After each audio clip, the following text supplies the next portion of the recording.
Thank you for joining us today for our virtual Ride and Drive event. Hopefully you enjoyed the quick facility tour and seeing what we do here in Austin, Texas at our headquarters. For today's presentation, we're going to start off with a walk around of the Hypertruck ERX. Then we're going to go for a drive on the road so you can see the vehicle firsthand. And lastly, we're going to conclude with an investor update presentation where we're going to be showcasing where we're heading in the months and years ahead. Thank you for joining us today. We're going to start off with giving you an in-depth look at some of the components that go into the Hypertruck ERX.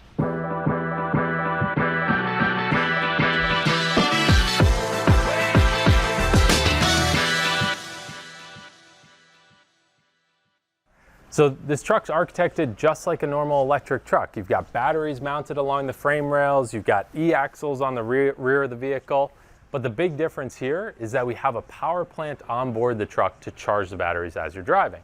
So in this truck, our Hypertruck ERX, we have the Cummins natural gas engine under the hood. This is here to produce electricity to charge the batteries as you're driving down the road. So it moves you off of being reliant on the grid. Now, in order to fuel that engine though, you need natural gas storage tanks.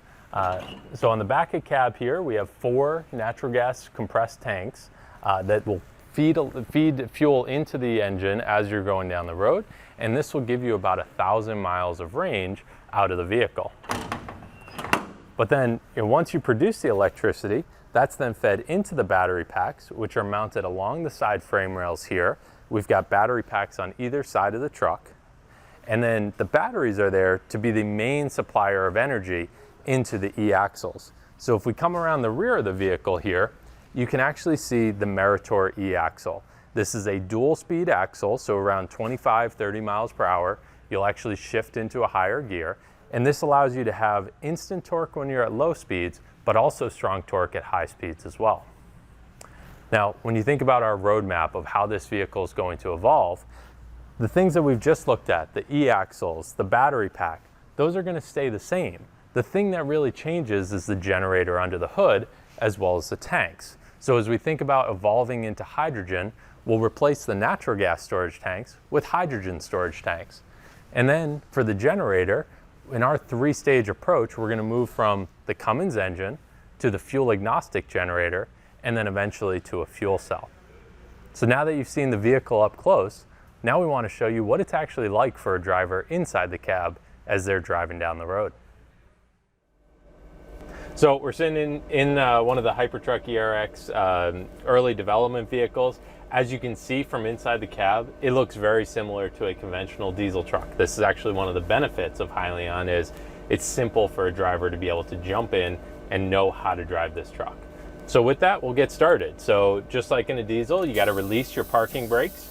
You shift it into drive. This now engages the e-axles so we can pull forward, and we'll go hit the road. So one of the things that drivers notice instantly when they hop in this vehicle is how quiet and how smooth it is. So as we go on this drive, we're going to showcase a little bit more on what it's really like from that standpoint of how quiet it is compared to a diesel, as well as the reduction in vibration. So we're going to hit the highway, and we're going to do some also kind of traffic driving as well, so you can really see what it's like. So to kind of start off and showcase it, I'm going to turn the air conditioning off, and you can see it's just silent inside the cab. It's really quiet. This is totally different than a normal diesel where you'd have that 15-liter engine rumbling under the hood. With this, you can actually have a conversation with someone that's sitting in the passenger seat and not need to be yelling at them so they can hear you. The other thing which we'll showcase once we take a left here and start going is the truck doesn't rock back and forth. Like in a normal diesel truck, just going from 0 to 15 miles an hour, you're going to shift through probably about 6 gears, versus in this truck, as you can see, it's smooth getting going. And we're still in that low gear. This is only a 2-gear truck. And so even when I go to step on the gas and we got really good acceleration and pickup, it doesn't rock back and forth. There's very little vibration inside the truck. With when you compare this to a diesel, it's a night and day difference. The other thing is that was pretty good pickup and fast acceleration. So we're going to jump on the highway here, and I'll go ahead and give it a full throttle acceleration, and you can see that it's just a lot faster than what a normal diesel would be, and that's just because we've got that high torque, high power coming out of these e-axles. So overall, usually when we're taking people on ride and drives, by the time we get to this point, people are pretty blown away by the vehicle acceleration as well as just how quiet it is. Now, that beep you just heard was a collision mitigation system, lane departure system, standard in every truck. So not part of the Hyliion system. But we'll go ahead and accelerate here. We're doing a little bit of an uphill, as well as we've got a heavy load behind us here. But you're going to see, even with those two factors of kind of worst case situation, uphill and loaded, we're still going to be merging onto the highway at highway speeds. And this is very different than a standard diesel. Normally a diesel truck will take usually around 60 seconds to actually get up to highway speeds, versus right now we're already going about the same speed as traffic here. We're going about 60, and we're able to merge in no problem. And this is another big benefit we've heard from drivers, because usually they suffer from trying to get onto the highway. They're going a lot slower than others. People are having to move out of lanes to let them in. With this, we're merging in more like how a passenger car would. So the next thing I want to showcase is the generator actually kicking on. So you may not have even noticed, but during that time when we were coming onto the highway, the generator actually kicked on. Right now it's in a warm-up mode, and then here in a few seconds you'll actually see the RPMs of the natural gas engine under the hood pick up.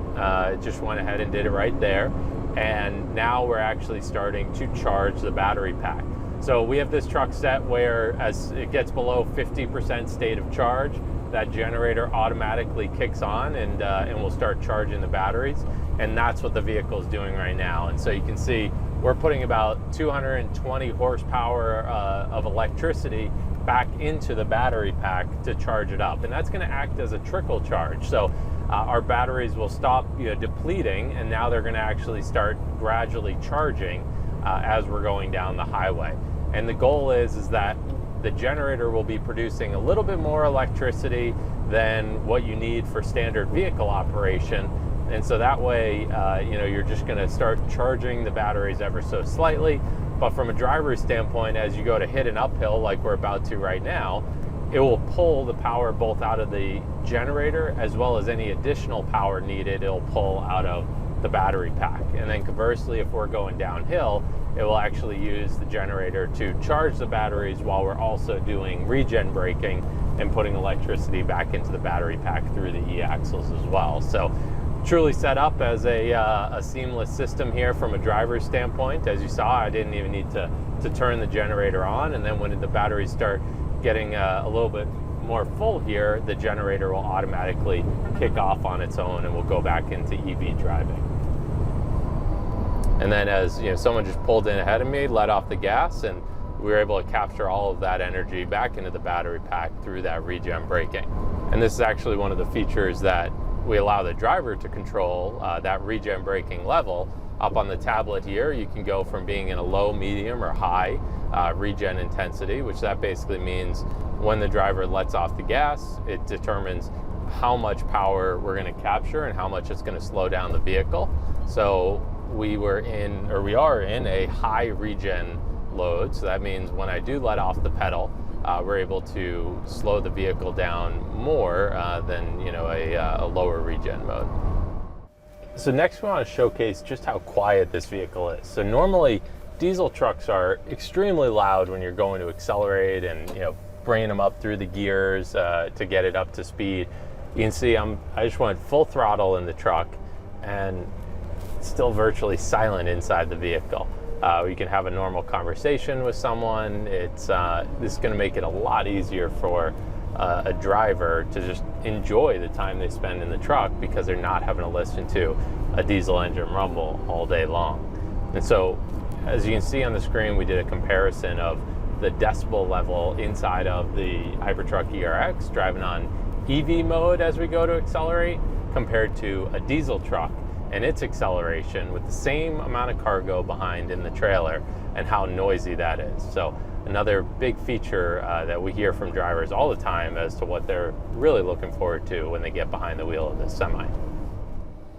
Right now we're driving in bumper-to-bumper traffic, and one of the things that the truck has done is gone into EV mode. So the generator is no longer turned on, it's off, it's quiet in here, and we're running just on the battery pack. So a few benefits that this creates. One is, there's actually a big diesel truck next to us here, and even though we're stopped in bumper-to-bumper traffic, that truck's still running. It's still consuming diesel fuel, and the driver can't turn the truck off right now. So unlike our system where we're just on the batteries, we're not consuming any fuel right now, we're not creating any pollution, we're running just on EV. So this is a frequent scenario for truck drivers. They hit traffic jams, they are stopped in rest areas, and a lot of times they leave the diesel engine on. With this system, it's able to turn off, just run the battery, and we see that this is going to be a huge savings in fuel consumption because you don't have that engine just sitting there idling, as well as it's going to be a big benefit from an emissions standpoint. Now, if our battery starts getting low and we've consumed all the electricity in it, then that generator will kick back on and we can sit here even in bumper-to-bumper traffic and charge up the battery pack. So another benefit of EV only mode is we actually plan on having Geozone capability. So, if you look at a warehouse or you look at going into city limits, we can actually top off the battery pack before you approach those areas, and then you can drive just in EV mode when you're in those certain designated spaces. Now, what this allows for is you're going to have zero tailpipe pollution. You're going to have very little noise pollution as well, right? Think about a diesel semi-truck driving by your house. It's loud, it creates a lot of noise. This truck doesn't, right? And so those are going to be some benefits that we see of the EV only mode. To give you an example, we actually have a customer who drives into New York City, and they were sharing with us that right now there's certain restrictions on when they can bring a diesel truck in because of the noise pollution. And so they're looking at this system as this could actually open up being able to drive into New York during any time because this is well under the noise ordinances that are being imposed. So just a couple extra benefits that come from the vehicle, but ones that we see as being really important for fleets and for cities, being able to drive just on the battery pack.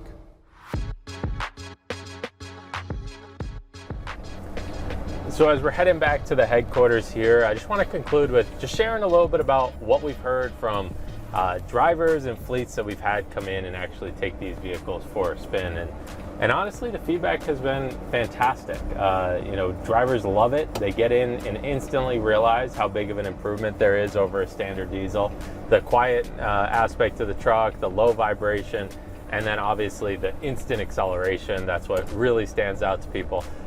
We've had some people jump in who have been diehard diesel fans, people that have said, I'll never move over to an electric vehicle. And honestly, they get out of this truck after driving it and they're blown away. One I remember in particular, the gentleman was saying he's a fan of the big, 600 horsepower diesel engines that roll smoke out of the tailpipes, and he was never going to do an electric. And he was blown away how this thing had more horsepower, more torque, and he said it was just going to make his life of driving so much easier because of all the benefits you get inside the cab. So that's what we're hearing from fleets, and we can't wait to get more of these deployed in fleet operations.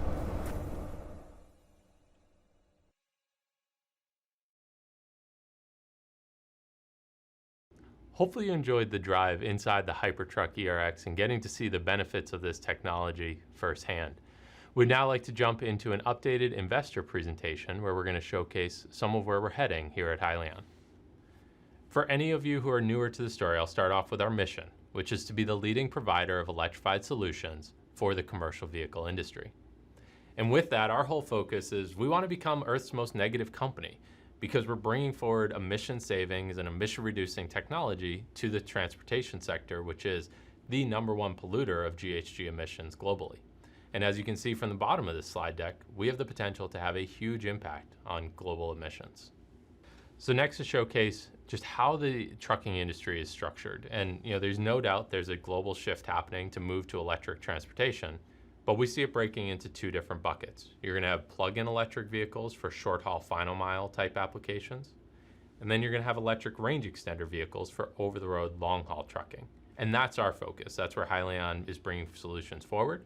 And that's where we've designed our Hypertruck product platform to be able to evolve for where we are today with being able to leverage renewable natural gas and evolve into utilizing hydrogen in the future as the fuel on board the vehicle in order to charge those batteries. And next, to share a little bit more of an overview on Hyliion. So we're headquartered here in Austin, Texas, and we have a couple hundred people in the organization. We took the company public back in 2020, and through that, we were successfully able to raise enough capital to bring us through commercialization. And today, we still have $500 million left on the balance sheet as we closed out Q2 of 2022. And one of the trends you're gonna see throughout this whole entire presentation is we focus on three different buckets. And this is the buckets that fleets really care about. And that's looking at what's the emissions of the truck, what's the cost of operation of the truck, and what infrastructure are we leveraging. And you'll see that in all three of those buckets, Hyliion has the winning solution for where we're heading in transportation. So to dive into a little bit more on our actual products. So we have two solutions. We have our hybrid powertrain solution and our Hypertruck ERX solution. One of the key differences of Hyliion is we are not a company that's reinventing the entire truck. We're focusing on the powertrains. Both of these solutions, either in the first case, augment the existing powertrain, or in the second, are the powertrain of the truck. And we can leverage the existing vehicles that are made by OEMs. And we even see this solution as being able to scale into other types of vehicles as well, as you can see on the right-hand side of the screen. So to share a little bit more on the hybrid solution. So we often refer to this as, it's almost like our Toyota Prius of trucking. This isn't the end-all be-all electric solution, but it's a step into electrification. And the way it works is we replace the rearmost axle of the truck with an e-axle, and then we bolt a battery pack onto the side frame rail of the truck. And this acts as a hybrid assist. So when you're climbing a hill, that e-axle kicks in, gives you power. It can either increase the power levels of the vehicle and or decrease the fuel consumption. And then similarly, when you're going downhill, it captures that wasted energy. And we already have millions of miles deployed on this product today. We are shipping this out to fleets presently. And we see this as the logical first step into electrification.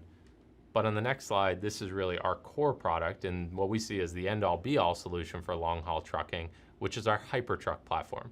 You got to experience in the virtual ride and drive today, the Hypertruck ERX. And as you guys know, this vehicle is structured as a full electric drive vehicle, but with an onboard range extender to charge the batteries as you're driving. So we get the range comparable to a diesel truck. We get higher horsepower than even a diesel, but you don't sacrifice on issues like infrastructure and really high operating costs. This solution is able to augment both of those and pull forward the electrification benefits. To bring this solution to market, we're starting with a Peterbilt truck, Peterbilt chassis, and putting our powertrain in it. And then in the years ahead, as we go forward, we'll look to expand into other OEMs as well. And the Hypertruck platform is ultimately structured as one that's future-proof. And so, we've designed the architecture of this range extender, where we can replace the power plant on board or the actual generator on the vehicle with different generator solutions as we go forward in order to be able to adapt to new technologies as they come out. So today we're starting with that natural gas ICE engine. Then next we're going to a Carno Generator, which is what I'm going to share a little bit more on in a few slides here, which is a fuel agnostic solution with extremely high efficiencies. And then lastly, we see the opportunity to move into fuel cells as well. Now to shift into what do fleets actually care about when they're buying a new truck. It goes back to those three things that I mentioned as we were leading into this presentation, which is what's the cost of operations, what infrastructure can I use, and what's the emissions profile going to be of the vehicle.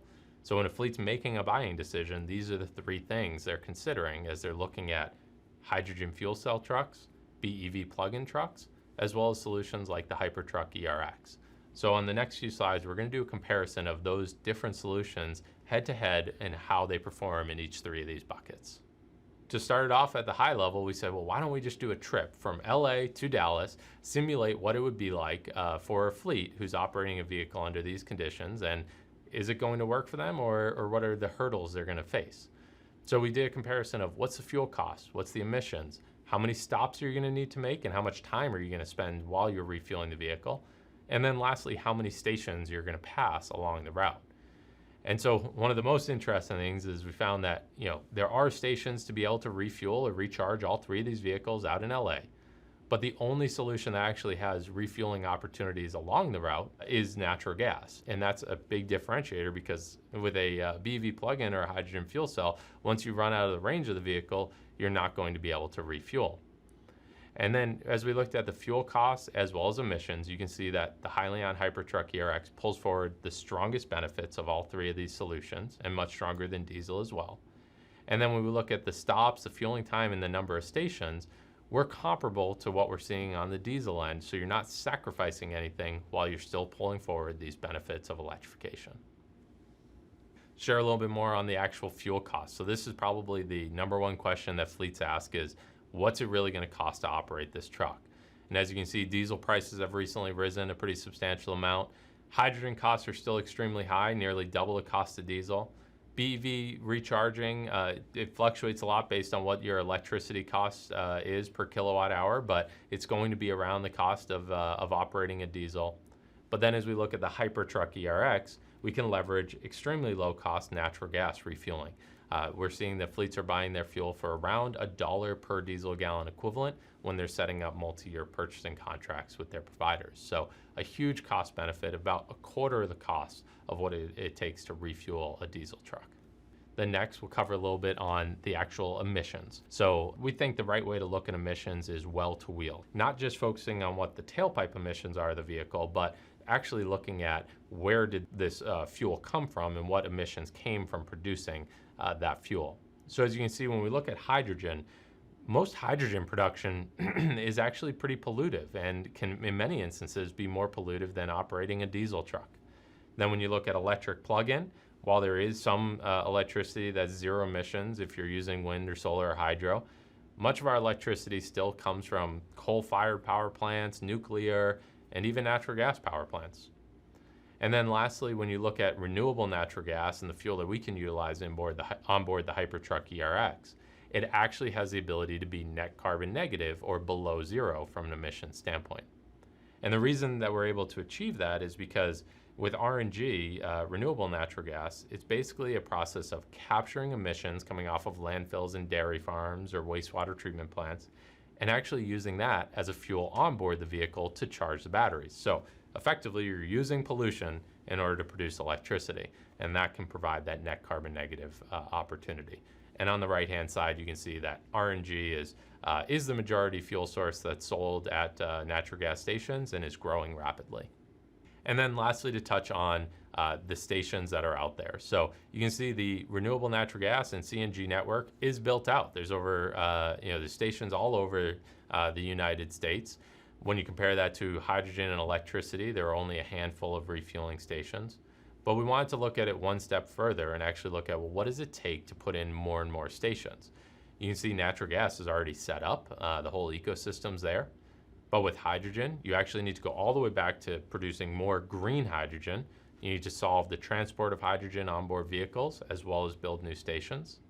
And then with electricity, we hear time and time again from fleets as they go to adopt or attempt to adopt BEV plug-in vehicles, there's just not enough electricity available in the grid in order to be able to supply these vehicles. So you actually need to upgrade the transmission of electricity as well.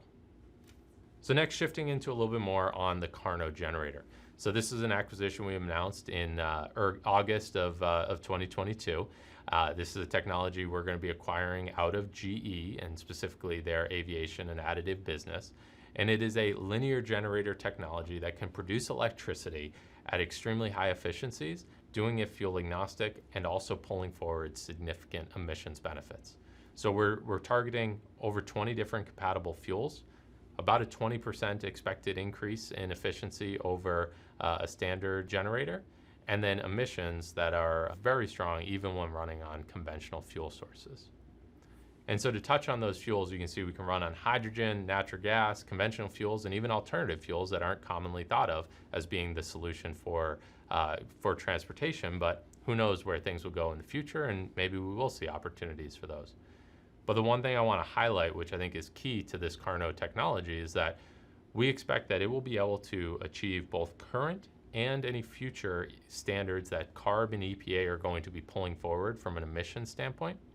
And we can achieve those, or we expect to be able to achieve those, even when running on conventional fuel sources. Then next, to showcase a little bit more about the efficiency improvements. So this is really the area for opportunity as we think about evolving the Hypertruck platform. It's how do we make electricity more and more efficiently on board the truck. And as you can see from this slide, we're not only more efficient or expect to be more efficient than a conventional internal combustion engine, but we even are expecting efficiencies that are far higher than a fuel cell as well. And then as we look at the Hypertruck Carno solution, we not only see the Carno Generator as being a good fit for going on board a vehicle, but we also see that there are other applications, such as deploying this in stationary power generation to be able to charge other electric vehicles. It would be the power source behind those EV chargers. And so not only would this solve the problem of not having enough capacity on board the grid to charge the truck, but as you can see on the slide, we're also able to do it in a way where it's significantly less expensive than the standard cost of grid electricity. And next, we're going to share a little bit more on how we're going to market, the demand we're seeing from fleets, what are the regulatory bodies saying about the Hypertruck, and what team have we been able to assemble here at Hyliion. So to start, a little bit about our go-to-market strategy. So as we've showcased, we're an asset-light model. We are not building the truck. We're working with the truck makers to bring this product to fruition. And so with that, we're starting by sourcing vehicles, upfitting our powertrain onto them, and then going forward with delivering that vehicle back to the fleet to let them operate it. In the long term, we see the path to market as actually shipping our powertrain solution to the OEMs, and the OEMs will actually install this right on the assembly line at their factories and be able to ship it to customers. So we're really fitting in with the existing go-to-market strategy of the commercial vehicle space, and we're enabling the OEMs to have a long-haul trucking electrified solution. To touch on the fleets that we've been working with, so we've seen tremendous interest from fleet operators here in the US and even internationally, and we've been able to successfully pull in orders with deposits for production slots for the first 200 builds of our trucks. And then we've been able to couple that with about 2,000 units in reservations behind that. So as we go into production and really start scaling up volumes with this solution, we'll look to start converting some of those reservations into orders, as well as expanding into new fleets as well. And then a little bit more on the regulatory side of things. So this is a question we often got asked, which is CARB, is the EPA going to embrace the Hypertruck ERX like a BEV solution or like a fuel cell solution? And we're happy to say yes, it is being embraced. We see both from the standards that CARB would put out on the mandates on fleets as well as on the OEMs.